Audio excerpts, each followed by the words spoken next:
பல கோடி ரூபாய் செலவில் பிரம்மாண்டமாக எடுக்கப்பட்ட படம் ஜனநாயகன். தளபதி விஜயின் கடைசி படம் என்பதால் ரசிகர்கள் ரொம்பவே ஆவலா காத்துக்கிட்டு இருந்தாங்க.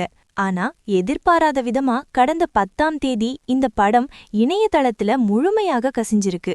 தேர்தல் நெருங்குற இந்த நேரத்துல இப்படி ஒரு சம்பவம் நடந்தது அரசியல் ரீதியாவும் சினிமா ரீதியாவும் பெரிய அதிர்வலைகளை ஏற்படுத்தியிருக்கு. இதனால விஜய் ரசிகர்கள் மற்றும் தாவேகா தொண்டர்கள் ரொம்பவே அப்செட்ல இருக்காங்க.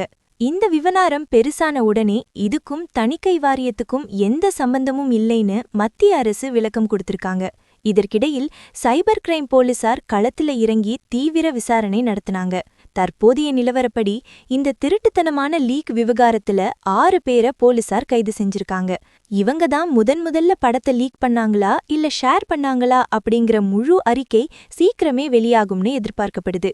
படம் ரிலீஸ் ஆகிறதுக்கு முன்னாடியே லட்சக்கணக்கான பேர் ஆன்லைன்ல பாத்துட்டதால பேட்டர் ரிலீஸின் போது இந்த படம் பெரிய வசூல் பாதிப்பை சந்திக்கும்னு கணிக்கப்படுது.